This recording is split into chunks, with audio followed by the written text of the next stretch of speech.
అమ్మవారి మందహాసంలోని మాధుర్యమును వర్ణిస్తున్న శంకరాచార్యుల వారు ప్రస్తుత శ్లోకంలో అమ్మవారి జిహ్వాగ్రానికి ఉన్న విశిష్టతను తెలియజేస్తున్నారు. అమ్మ జిహ్వాగ్రం ఎందుకు ఎర్రగా ఉంది, దాని ప్రభావం సరస్వతీదేవిపై ఎలా పడింది అనేది వివరిస్తున్నారు. అవిశ్రాంతం పత్యుర్గుణగణ కథామ్రేడన జపా జపా పుష్పఛాయ తవ జనని జిహ్వా జయతి సా యదగ్రాసీనాయా స్ఫటికదృషదచ్చ విమయే సరస్వత్యామూర్తి పరిణమతి మాణిక్యవపుషా. తల్లి, నిరంతరము నీవు పతి అయిన పరమశివుని గుణగణాలను కీర్తిస్తుంటావు. అదే ఆయన యందు ధ్యానముగా, అదే జపముగా నిమగ్నమై ఉంటావు. అటువంటి శివుని గుణగణాలను కీర్తించే నీ నాలుక ఎర్రటి కాంతి కలిగి ప్రకాశిస్తోంది. నీ జిహ్వాగ్రమున కూర్చున్న సరస్వతీదేవి యొక్క శుద్ధ స్ఫటికమణి కాంతితో ప్రసిద్ధమైన స్వరూపం పద్మరాగమణి వలె కాంతి కలదై ఎరుపుదనంతో శోభిస్తోంది. తెల్లని సరస్వతీ రూపం ఎర్రని నాలుక చివర ఉండడం వల్ల ఎర్రగా మారుతోంది. ముందుగా అమ్మ నాలుక వర్ణం జరుగుతోంది. నోరు సరస్వతీదేవి స్థానం. సరస్వతీదేవిని తలవాకిట మెలిగేది పొలతుక అంటారు. తలవాకిలి అనేది నోరు, అక్కడ తిరిగేది సరస్వతీదేవి. జ్ఞానం శబ్దరూపంలో వస్తుంది.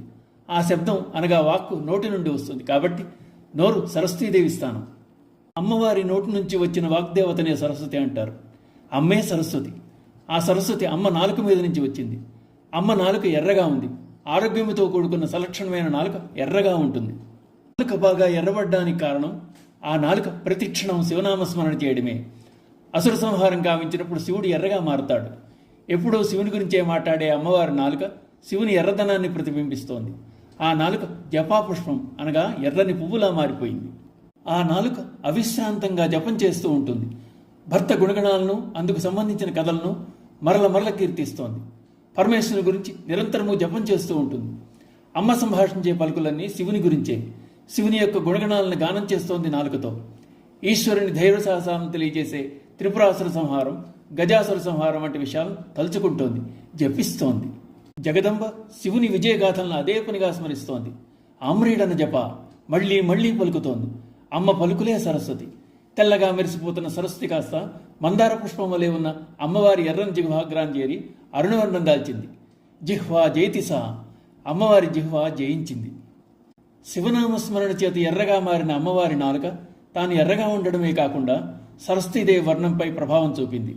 నిరంతర శివసాధన వల్ల ఎటువంటి కార్యాన్నైనా సాధించవచ్చునని, ఇదే దీనిలోని అంతరార్థమని తెలియజేయబడుతోంది. శ్రీమాత్రే నమః.